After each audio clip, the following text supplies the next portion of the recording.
दैनिक बहुजन सौरभ, बहुजनों के सांस्कृतिक तथा सामाजिक आंदोलन का मुख्य पत्र। नमस्ते, जय वीर। मैं एडवोकेट डॉक्टर सिद्धार्थ कामले, दैनिक बहुजन सौरभ का मुख्य संपादक। मित्रों, आज जो भी हुआ वो ठीक नहीं हुआ, ये पूरे दुनिया में वही कहा जा रहा है। आज अमेरिका ने ईरान पे हमला कर दिया और इस हमले के बाद में ईरान ने भी उनके 3 ड्रोन्स उड़ा दिए, जिसमें मेन MQ-9 करके थे। हमको सबको लग रहा था कि एक तरफ में उनकी जो बातचीत चल रही है कुछ आखिरी के स्टेज तक आया, ऐसा बार बार डोनाल्ड ट्रंप बात करता था, लेकिन एक तरफ ये खबर आई कि उन्होंने रातों रात हमला कर दिया। मित्रों, ऐसी कौन सी मजबूरी है अमेरिका को कि जो इतना ईरान को परेशान कर रहा है, और किस लिए कर रहा है? कोई हद ये नहीं है, क्योंकि ईरान उससे 3,000 किलोमीटर लंबाई पे रहता है, उसका कोई लेना देना नहीं उससे ना। और पूरे गल्फ के ऊपर में ज़बरदस्ती इजराइल अभी अमेरिका का तो दोस्त है, लेकिन इसके लिए कितना उन्होंने दोस्ती करना चाहिए। तो वो पूरा का पूरा खाड़ी जितना भी है मिडल ईस्ट पे वो कब्जा करना चाहता है। उसने उसके पहले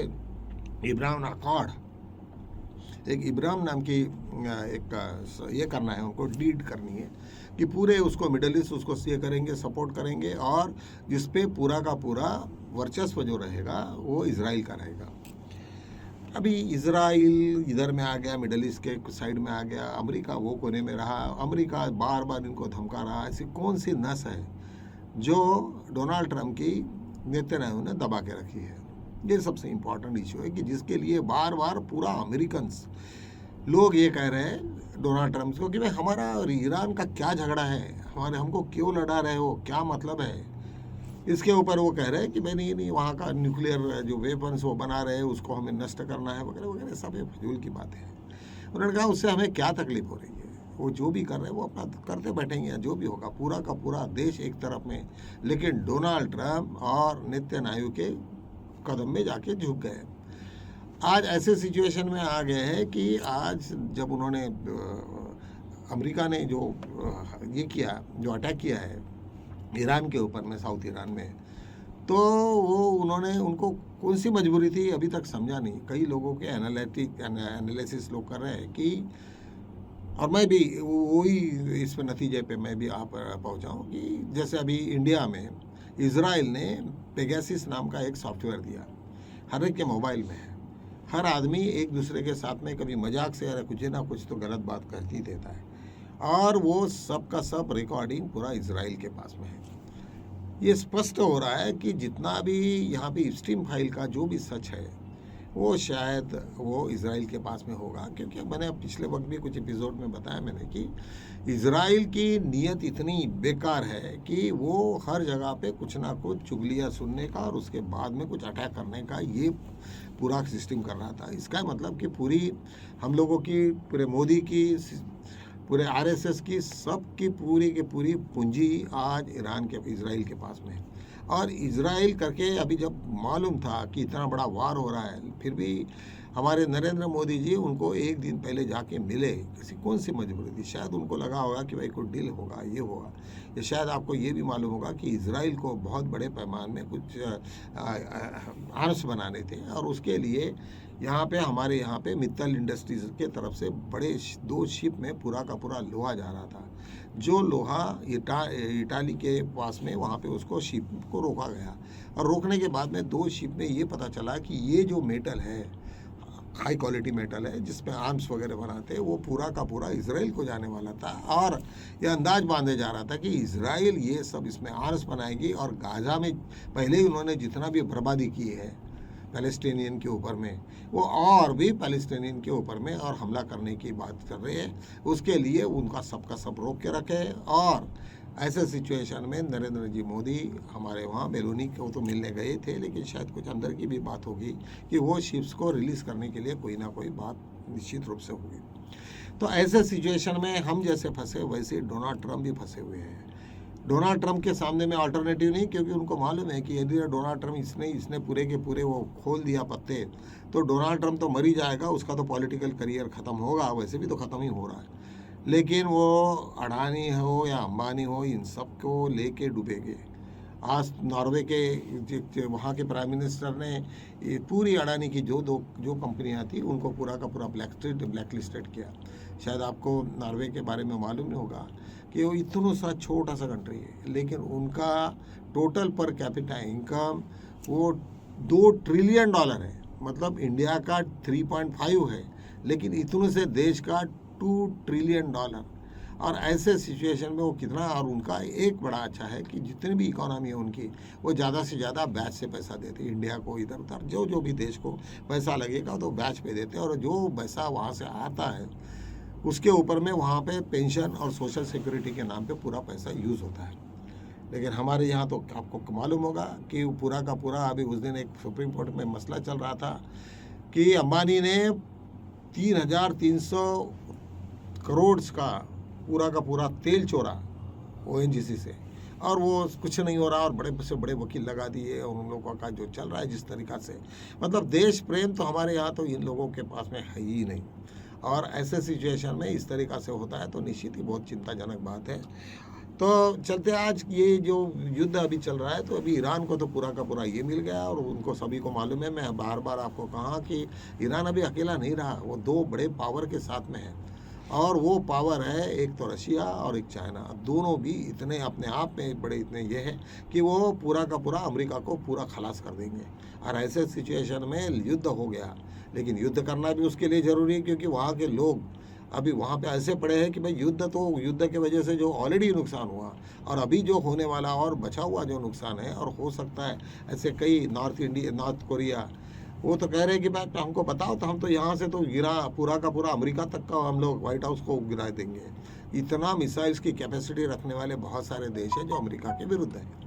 ऐसे सिचुएशन में मुझे ऐसा लगता है कि अमेरिका ने अपने लिए ही कब्र खोदी है। जो भी कुछ इतने सालों में जो नुकसान हुआ, वैसे भी मिडल ईस्ट से उनके पूरे के पूरे ये ख़त्म हो गए। उनके जो स्पेस पॉइंट थे वहाँ पे जो ये थे, जो भी युद्ध के पॉइंट्स थे, वो सब के सब एंड ऑफ कर दिया ईरान ने। और ईरान ने उनके आजू बाजू का पूरा गिरा देने के वजह से वो अभी अमेरिका के साथ ही वही रहेगा, और पूरे मिडल ईस्ट आज जो भी बचे हुए हैं वो आज ईरान के साथ में है। अभी वो गाजा में जितना भी कुछ नुकसान हो गया, और गाजा और लेबनान, ये दोनों भी इसके इजराइल के अगेंस्ट में इतनी बम्बार्डिंग कर दी है, इतने जगह पे स्कूल और ये बच्चों को मारा अभी इन्होंने। उसके वजह से अभी तो और भी ईरान को और चेता है। अभी ईरान में आपको मालूम है कि गाजा और इजराइल ऐसे लग के है, एक ही रास्ता है उनका। तो वहाँ पे अभी ये तो ईरान का बहुत बड़ा बेस बन गया। अभी वहाँ गाजा में सब वो अपने लोगों को उतार के वहाँ से इजराइल को पूरा ख़त्म कर देंगे करके, वहाँ पे ईरान बार बार कह रहा है कि तुमको हम पूरा नक्शा से उठा देंगे, और निश्चित हो भी सकता है। पिछले वक्त ही ईरान इजराइल को इतना ख़त्म किया उन्होंने, लेकिन फिर भी आज जो जिस तरीक़ा से उठी है अमेरिका के ताकत से बोलो या और किस ताकत से, जिसके वजह से आज बहुत पूरे विश्व में जो इस परेशानी को पैदा की, सभी को लोगों को लग रहा था, पूरे यूरोप को लग रहा था, एशियंस कंट्रीज़ को भी लग रहा था कि ये युद्ध विराम हो जाना चाहिए, क्योंकि इससे पूरा का पूरा हॉर्मुज़ के खाड़ी से ब्लॉक करके रखा है दोनों ने भी। इधर ईरान कह रहा है कि नहीं, मैं तो नहीं जाने दूंगा, अमेरिका के पूरे कोई भी शिप को नहीं जाने दूंगा, इजराइल के शिप को नहीं जाने दूंगा। और उधर वो कह रहा है कि हमें यदि वो शिप को नहीं जाने देगा तो वो उनको तेल नहीं मिलेगा, तो अमेरिका के लोग उनको मारेंगे। ऐसे सिचुएशन में अमेरिका फंसी हुई है, और ये सिचुएशन से कैसे बाहर आएंगी इसके बारे में बताना अभी बड़ा निश्चित ही भयावह है। और अभी ईरान को तो उन्होंने चांस दे दिया, उन्होंने कहा भाई तुम मार के तो देखो, हल्ला तो करो। और अभी पूरा का पूरा रशिया और चाइना ऐसा पकड़ के अमेरिका को मारेंगे कि अमेरिका अभी इस तरीक़ा से घायल होगी कि वो कई सालों तक अपनी दादागिरी भूल जाएगी, और लोगों के ऊपर में जो चिढ़ने का था उनका वो पूरा का पूरा ख़त्म हो जाएगा। एक बहुत अच्छी न्यूज़ है, आज कॉकरोच जनता पार्टी ने एक सुप्रीम कोर्ट में एक याचिका लगा दी कि भाई हमारे ट्विटर हैंडल ही उन्होंने ब्लॉक कर दिया, ये बीजेपी ने और सरकार ने। हमने ऐसा कौन सा पाप किया, और हमने यूथ के जो इश्यूज़ उठाए तो हमने कौन सी गलती की। इसके ऊपर में सुप्रीम कोर्ट में एक स्पेशल कोर्ट का 2 जजेस का उन्होंने एक कॉन्स्टिट्यूट के बेंच, और उसके ऊपर में उनकी सुनवाई हुई, और गवर्नमेंट को उन्होंने काफ़ी लताड़ा, उनको नोटिस इशू हुई, और 29 तारीख तक उनको तुरंत वो जवाब देने के लिए कहा। इसका ही मतलब कि कॉकरोच जनता पार्टी ने अभी अपनी एंट्री ले ली है, वहाँ पे कुछ लोग उनके बड़े फॉलोअर बन गए, वहाँ से उसके बाद में अभी वो जीत हो जाएगी। तो सुप्रीम कोर्ट की यदि जब वो जीत हो जाती है तो कॉकरोच जनता पार्टी का एक एस्टेब्लिशमेंट हो जाएगा, चारों तरफ में उसका रिकॉग्निशन होगा।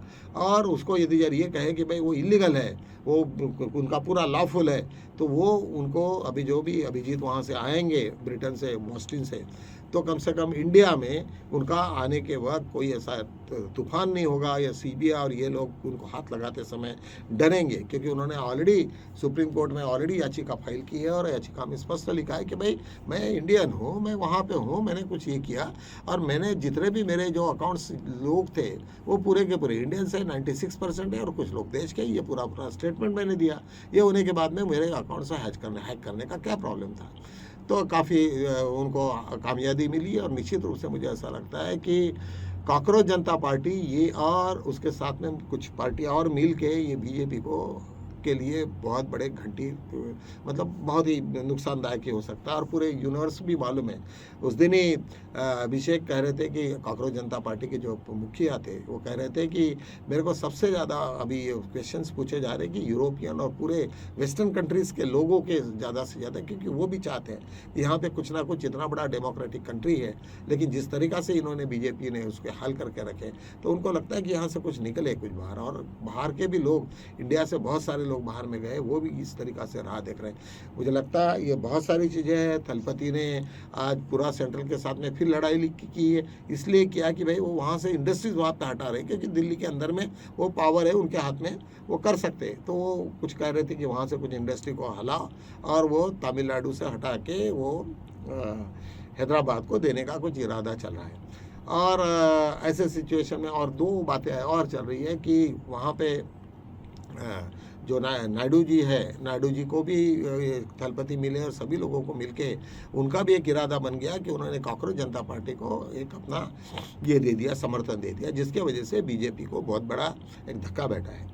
तो निश्चित ही आने वाले दिन शायद मुझे ऐसा लगता है कि कुछ ना कुछ देश में बदलाव होगा, और राहुल गांधी का जो ये प्रेडिक्शन है कि 1 साल के अंदर ये गवर्नमेंट गिरेगी, ये निश्चित रूप से सच होगा। और ये बाकी जो भी पार्टियां हैं वो सब ऑटोमेटिकली सब खत्म हो जाएगी, और वहाँ पे कोई तो भी नई पार्टी का उगम होगा। अभी कॉकरोच जनता पार्टी का नाम वही रहेगा या और कुछ बदलेगी, और क्या किस तरीक़ा से होगा इसके बारे में तो नहीं बता सकते, लेकिन आने वाले दिन लोगों के लिए अच्छे हो गए।